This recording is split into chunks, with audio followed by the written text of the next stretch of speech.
Oggi, 4 ottobre, la Chiesa Cattolica celebra la memoria liturgica di San Francesco d'Assisi che per volontà di Papa Pio XII dal 18 giugno del 1939 assieme a Santa Caterina da Siena è stato proclamato Santo Patrono d'Italia. A Favara la solennità si festeggia presso il convento Sant'Antonio dei Frati Minori.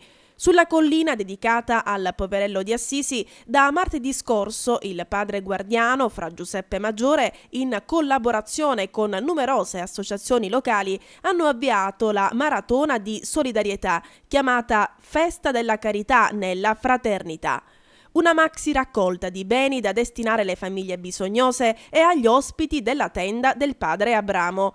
Le derrate alimentari raccolte in questi giorni, in attesa di essere distribuite, hanno preso il posto dei consueti addobbi floreali che si vedono comunemente negli edifici di culto. Fra Giuseppe, infatti, ha fatto posizionare pacchi di pasta, conserve di pomodoro e bottiglie di olio in tutti gli altari della chiesa.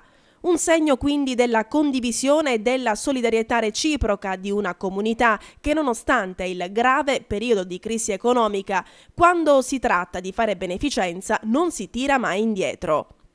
Ieri, gradito dai bambini del catechismo, è stato il cartone animato sulla storia di San Francesco, proiettato dinanzi l'altare della chiesa. Un modo semplice, quello scelto dalle maestre per raccontare ai bambini la biografia di un giovane rampollo di una famiglia borghese vissuto a cavallo tra il XII e XIII secolo, che ha scelto di rinunciare alle proprie ricchezze per assistere spiritualmente gli ultimi. Nel giorno di San Francesco il programma liturgico prevede 2 celebrazioni eucaristiche. La prima alle ore 16:30, dedicata agli infermi e ammalati, officiata dall'arciprete di Favara, Don Giuseppe D'Oriente.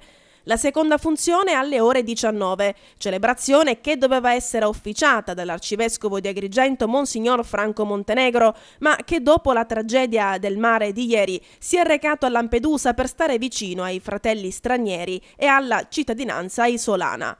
Intanto i frati del convento, i fratelli della tenda di Abramo, unitamente a tutte le associazioni coinvolte nei festeggiamenti, hanno deciso di annullare gli eventi collaterali previsti per oggi, la sagra della Rusti e Mangia e lo spettacolo musicale della Compagnia di Musica Popolare.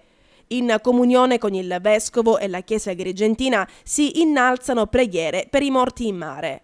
La festa della carità nella fraternità a Favara si chiude dopodomani domenica, dalle ore 17 da Piazza Giarritella.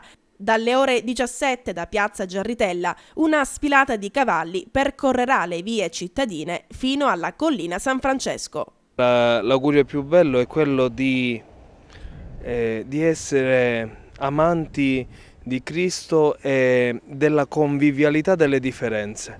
La convivialità delle differenze che ci porta a non vedere l'altro come un rivale, ma come un fratello. Se solo ognuno di noi prendesse coscienza che l'altro non è qualcuno a cui fare le scarpe, a cui togliere qualcosa, ma è a qualcuno a cui io devo dare, qualcuno da amare, qualcuno da custodire, veramente noi avremmo non solo una Favara più bella, ma un'Italia più bella. E allora, dato che San Francesco è il patrono d'Italia, che possa intercedere presso il Signore affinché questo momento critico, sia del governo italiano, sia di tutto il paese e di Favara stesso, possa essere soltanto un passaggio in cui ognuno di noi possa crescere, possa prendere coscienza per costruire veramente la civiltà dell'amore che abbiamo sempre desiderato e penso che ognuno di noi desidera. E allora a tutti gli anziani che sono a casa, agli ammalati, ai bambini, alle famiglie in difficoltà, ma anche a coloro che stanno bene, un buon San Francesco a tutti e che possiamo veramente aiutarci e ad amarci.